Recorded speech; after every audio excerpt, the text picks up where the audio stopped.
What if I told you the most powerful company in history wasn't a tech giant, but a 400-year-old corporation with its own private army? An army that swelled to 260,000 soldiers, at times dwarfing the official army of Great Britain.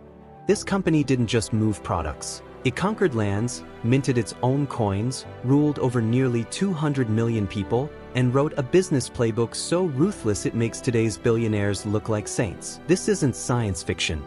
This is the real story of the British East India Company. It grew richer than nations, and the financial tricks it mastered are still making fortunes today. To get how a private company became a global superpower, we have to rewind to the 1600s. The world was obsessed with one thing: spices. Nutmeg, cloves, pepper, the stuff we barely think about today, was worth more than gold. Spices were the key to preserving food, making bland meals exciting, and showing off just how rich you were. But the trade routes to the East Indies were locked down by the Spanish, the Portuguese, and their fierce new rivals, the Dutch.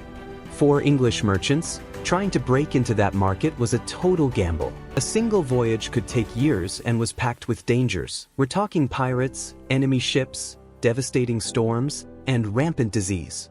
The mortality rate for a company man could be as high as 30%.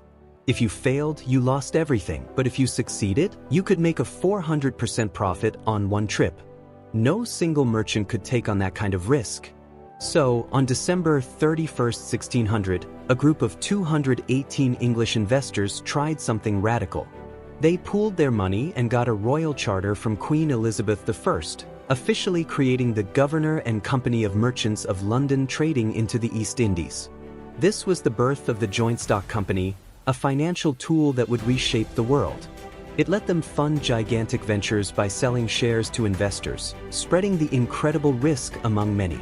This charter gave them a 15-year monopoly on all English trade east of Africa's Cape of Good Hope. Back then, it was just a piece of paper, a hall pass to do business.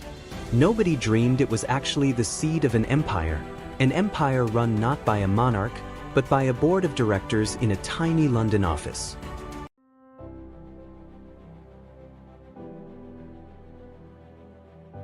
The company's early days weren't exactly glorious.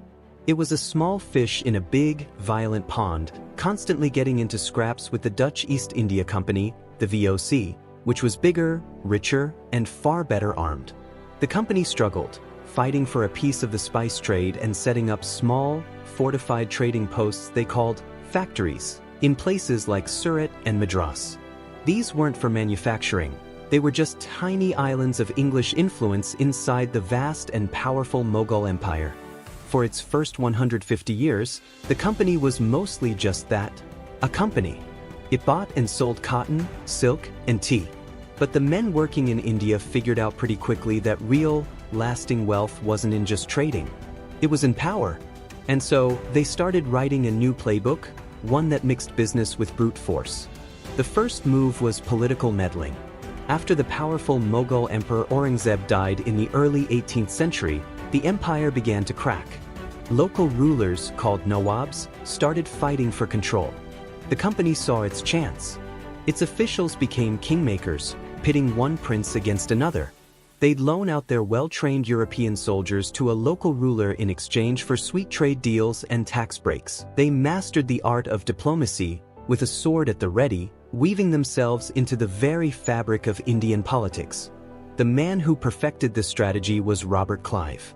Clive started as a company clerk but was ambitious, brilliant, and completely ruthless.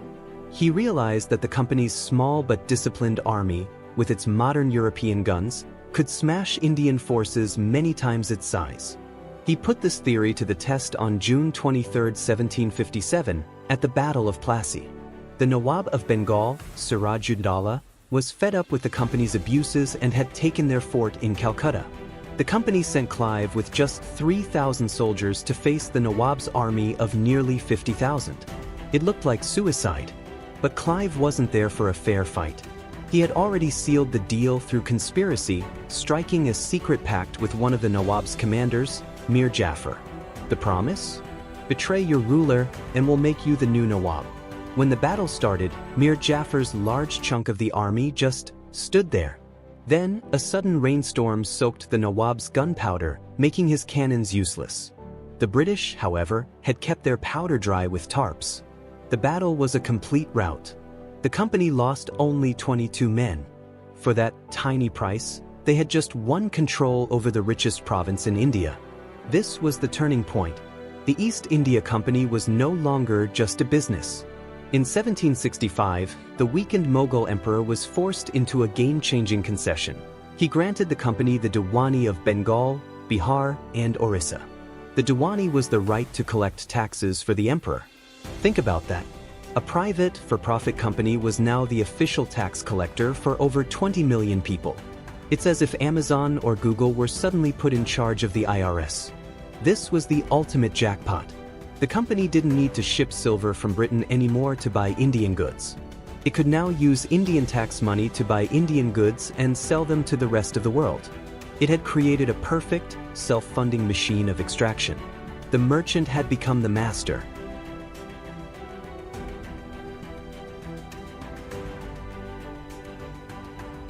With the Diwani, the East India Company began its golden age of plunder.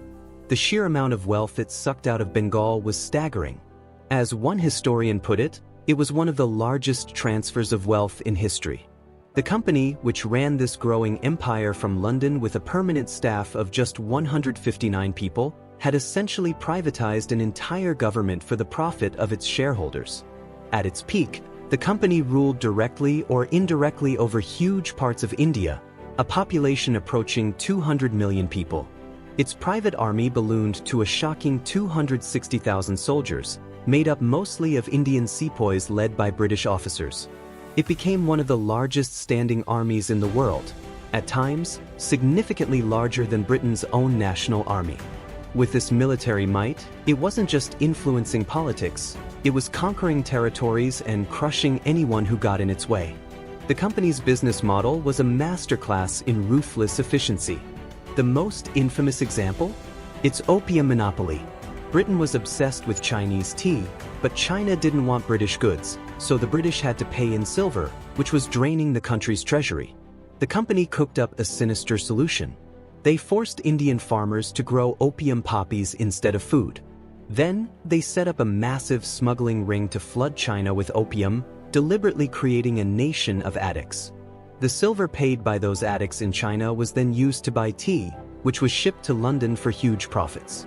It was a closed, grotesquely profitable loop that eventually sparked two wars when the Chinese government tried to shut it down. The company's financial structure laid the groundwork for modern capitalism. Its shares were among the first traded on the London Stock Exchange, and it pioneered ideas like shareholder dividends and corporate boards. But its biggest innovation was the very idea of a corporate state, a for-profit business that acted like a country. It collected taxes, ran courts, signed treaties, and waged war. Trying to value the company today is almost impossible. While the Dutch East India Company is sometimes estimated at a peak modern equivalent of over $7 trillion, the British EIC didn't quite reach that astronomical figure. However, with its control over the immense revenues of India, it was still an economic force that dwarfed entire nations. It had achieved what today's tech giants can only dream of, not just dominating a market, but achieving total sovereignty.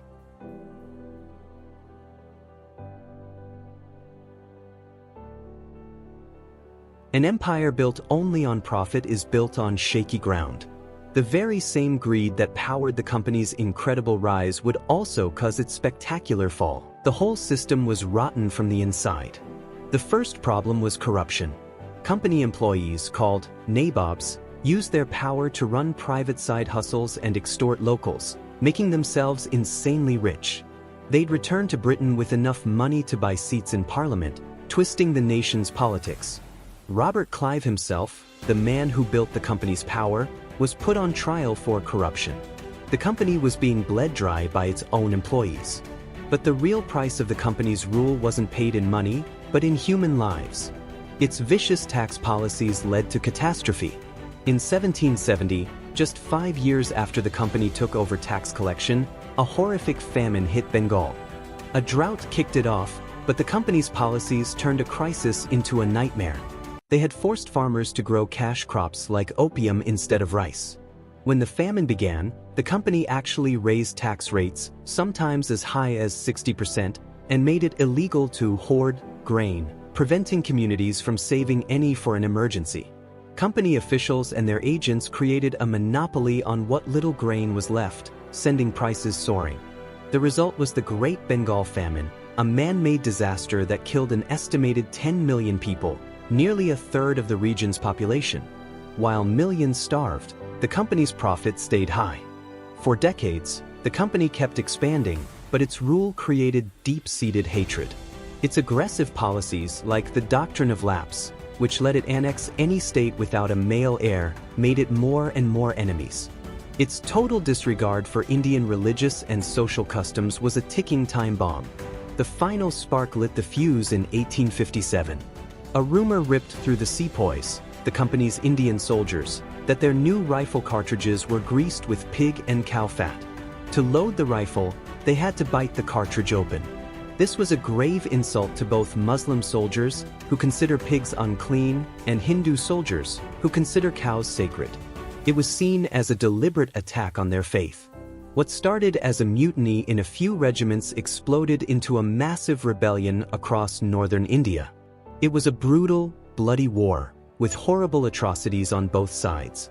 The Indian Rebellion of 1857 was the last straw for the East India Company. The uprising proved that a private company driven by profit couldn't be trusted to govern an entire subcontinent. The British government had to send its own army to crush the rebellion, a fight that took over a year. In the aftermath, the British Crown stepped in. On August 2, 1858, Parliament passed the Government of India Act, which liquidated the East India Company and transferred all its territories, money, and armies directly to the Queen. The Company Raj was over. The British Raj had begun. The most powerful corporation in history was officially dead, nationalized by the very state it once rivaled. The East India Company was formally dissolved for good in 1874, a mere ghost of what it once was. But its legacy is everywhere. It pioneered the joint stock company, the very blueprint for our modern stock market. It wrote the first chapters on corporate lobbying, shareholder value, and the tangled dance between big business and government. You could say it was the prototype for the modern multinational corporation, but it also left behind a much darker legacy. It's a 250-year-old case study in the horrors of unchecked corporate power. Its story is a chilling reminder that the line between a boardroom and a war room, between making a profit and waging a war, can be terrifyingly thin. The company itself is long gone. Its London headquarters is now the site of a skyscraper, but its ghost is still with us. You can hear it in debates about corporations buying political influence, about the exploitation of developing nations, and about the ultimate responsibility of a business. And it leaves us with a critical question. When a company gets more powerful than a nation, who's really in charge? If you found this story about history's most powerful and ruthless company fascinating, make sure to hit that like button, subscribe to my channel History's Wealth Playbook, and ring the notification bell so you don't miss our next video. We want to hear your thoughts in the comments. What company today do you think comes closest to the power and influence of the East India Company? We read every single comment. Thanks for watching.